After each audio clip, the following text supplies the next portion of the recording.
નમસ્કાર વિદ્યાર્થી મિત્રો। તો જીકાસ એડમિશન જે પોર્ટલ તૈયાર કરવામાં આવ્યું હતું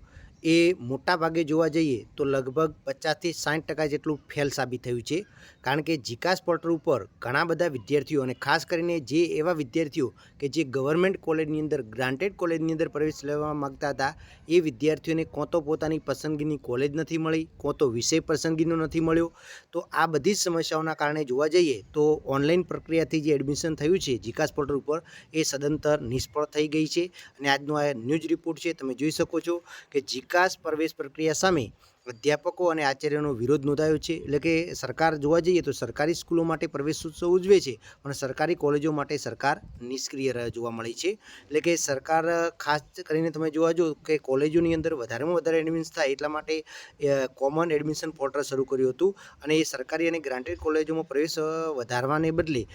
ઘટાડી રહી છે। અને જીકાસ સિસ્ટમ છે સદંતર ફેલ નીવડી છે અને જેના કારણે જોવા જઈએ તો સેલ્ફ ફાઇનલ કોલેજોની અંદર પ્રવેશ મળી ગયા છે પણ જે સરકારી અને ગ્રાન્ટેડ કોલેજો છે ત્યાં આગળ વિદ્યાર્થીઓને પ્રવેશથી વંચિત રહી ગયા છે। એટલે કે ખાસ તમે જોઈ શકો છો કે જે કોમન એડમિશન પ્રક્રિયા જે લોન્ચ કરી હતી જીકાસ પોર્ટલ ઉપર એના માટે ખાસ તો ગુજરાત યુનિવર્સિટીની અંદર જોવા જઈએ તો એની અંદર 20% જ બેઠકો ભરાઈ છે અને બાકીની 80% બેઠકો ખાલી છે। એટલે હવે કોલેજના વિદ્યાર્થીઓ દ્વારા પણ વિરોધ કરવામાં આવ્યો છે અને અધ્યાપકો દ્વારા પણ એવી માગણી કરવામાં આવી છે કે જીકાસ પોર્ટલ જે છે એ ફરીથી ઓપન કરવામાં આવે જેથી કરી જે વિદ્યાર્થીઓને રજિસ્ટ્રેશન કરવાનું બાકી છે એ પણ કરી શકે। સાથે સાથે એવા વિદ્યાર્થીઓ કે જેમને અલગ બીજી કોલેજ ઉમેરવી હોય તો પણ એ ઉમેરી શકે અથવા તો કોઈ કોલેજ કેન્સલ કરવી હોય તો એ પણ કરી શકે અને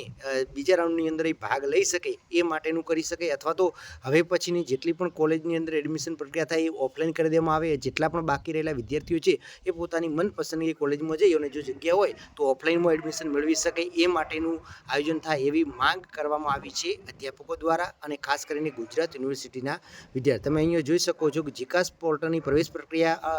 અવ્યવસ્થા સામે વિરોધ નોંધાયો છે અને કોલેજ કક્ષાએ પ્રવેશ પ્રક્રિયા કરવાની માંગ ઉઠી છે। એટલે કે ઘણા વિદ્યાર્થીઓ મેરિટમાં હોવા છતાં વિદ્યાર્થીઓની પસંદગીની કોલેજ મળી નથી અને પ્રવેશથી વંચિત રહેલા વિદ્યાર્થીઓ રજીસ્ટ્રેશન કરવાની તક આપવા